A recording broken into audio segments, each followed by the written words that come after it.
Boys, Beyond Light is officially less than a month away, and the closer we get, the more I am getting asked about what weapons you should have ready. What weapons are going to be the best for Beyond Light? I have already covered the top 5 must-have exotics and the top 5 must-have god rolls, but I wanted to get a little bit more specific. So today, I am going to be giving you all the top 5 primaries and their god rolls that you need to have going into Beyond Light.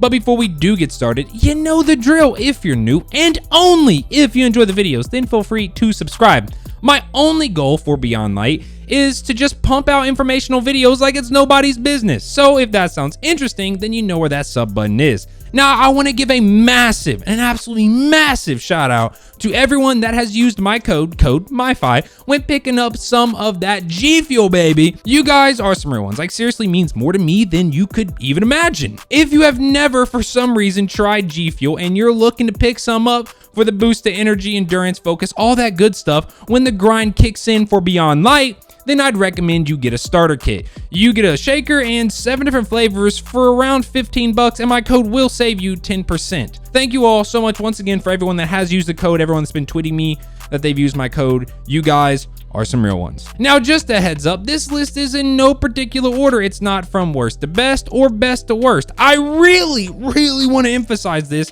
as my last 2 videos I've had people yelling at me because I put something in number 1 when they thought number 3 should have been in number 1. Once again, no particular order. So getting started, I'm just gonna go ahead and get this one out of the way. I sound like a broken record at this point. Number 5 is Gnawing Hunger. We all know what this is, so I'll make this quick. Gnawing Hunger is a 600 RPM void auto that can be acquired from pretty much anywhere in the game, but the god roll can only be acquired from Reckoning when the boss is the likeness of Oryx. The god roll I am talking about is the curated roll. It has Arrowhead Break in column 1, Appended Mag in column 2, Overflow in column 3, and Rampage in column 4. There are other good rolls like Subsistence and Rampage, but in my opinion, Overflow on this thing is busted, and the only way to get Overflow is on the curated roll. We all know what Gnawing Hunger is, but if you somehow, someway don't have one, go and get one. Now, getting on to number 4, we have Death Adder. Death Adder is a 900 RPM Solar Recluse lookalike sub. It originally came out back in year 1, but recently got added back into the game with random rolls and a new power cap of 1360. Getting into the god roll for column 1, you're going to want to look for stability and range. So corkscrew rifling, small bore, and extended barrel are all good choices. In column 2, I'm going to go ahead and say that accurized rounds if you're a range maniac, or tactical mag if you want a bump to stability, but also a bump to mag size and reload speed.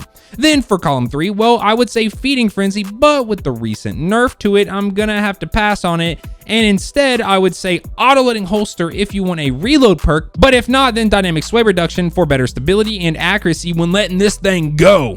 Now for column 4, where we have no traditional damage perks, but we do have Dragonfly to help further your ad clearing potential. You can also use Disruption Break to quickly break a major shield, then swap to a kinetic weapon for an increased damage. Not much to say here other than if you're an average Recluse user that is currently sobbing that your Recluse will no longer be viable in PvE in about like a month, then you're going to want to look to add this god roll to your inventory. Now on to number 3, we have a weapon that I have spouted as being the best primary in the game for ad clear, and for me that still stands true: the Akilos SMG. Just like Gnawing Hunger, I have talked about this before, so I'll make this short. The Akilos SMG is a 750 RPM arc sub. Getting into the god roll for column 1, you're going to want stability and range, so corkscrew rifling, small bore, and extended barrel are all go-tos.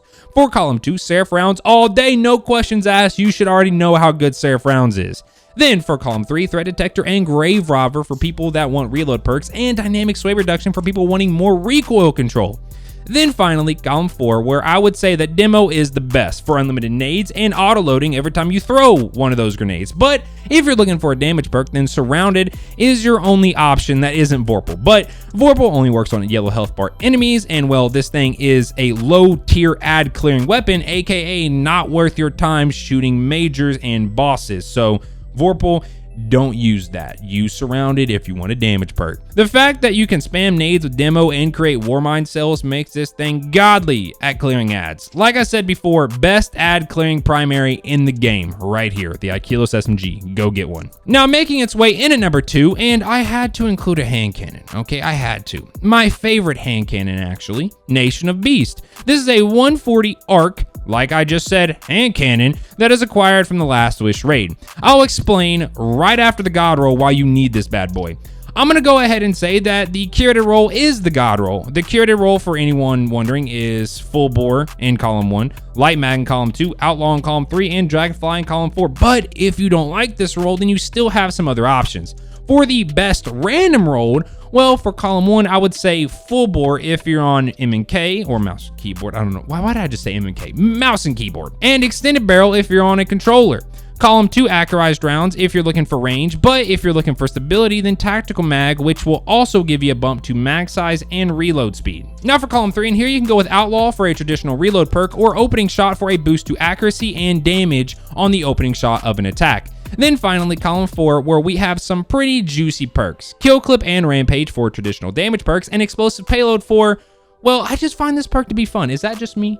I just really like explosive payload. As we all know, 110 hand cannons will be catching a buff come Beyond Light, which is cool, and I know a lot of people are happy, but what people are really waiting for is 140s to catch a buff. I'd bet my bottom dollar that we will see a buff to 140 sometime in Beyond Light. This is also one of the only 140 hand cannons not getting sunset, and just like the previous entry on this list, it deals arc damage, and with Europa being fallen and falling being a majority of arc shields, well, this thing is gonna slap. I'm gonna have a video coming up that will go over how to farm raid chests solo, so keep an eye out for that if you're a solo player and want to get your hands on this weapon. Now coming in at number 1, we have a weapon that if you've been around for a while, you know I absolutely love. Last Hope. Last Hope is a 491, yes, 491, I know it's weird, RPM Arc Sidearm. It originally released in year 1, but is back with random rolls. Getting into the god roll for column 1, you want range and or stability, depending on if you're on mouse and keyboard or controller. For mouse and keyboard, Farpoint SAS is the go-to, and for controller, Control SAS is your go-to.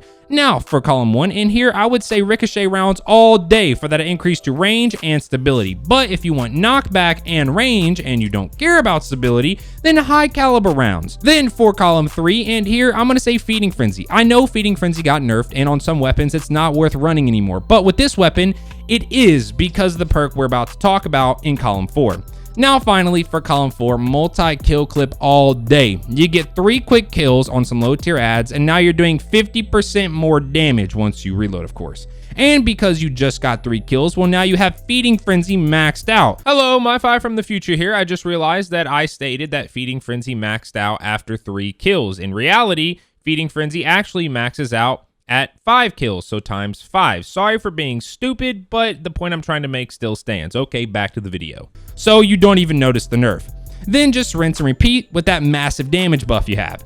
Last Hope does not sunset till season 13, so you're good to use it for a while. It also deals arc damage, which like I mentioned earlier, is going to be huge for Fallen on Europa. If you don't have one, then I'd highly recommend you try and get your hands on this beast of a sidearm. And there we go. If you don't have one of the weapons I mentioned on this list, then I highly recommend you go out and get it, as I guarantee you will not be disappointed. But now I need something from you. Yes, you. I need you to let me know in the comment section what your top 5 primary weapons you're taking into Beyond Light are. Are your weapons the same weapons that I mentioned in this video, or are your weapons different? Let me know, as I'm curious as to what you all are going to be rocking going into Beyond Light. With all that being said, links to my Twitter, Twitch, and my newly made Instagram, where you can find some pretty top tier content, can be found in the description. So if you want to drop your boy a follow over there, then I'd highly appreciate it. If you enjoyed the video, then feel free to slap a like on it, and I will catch you all in the next one. Peace.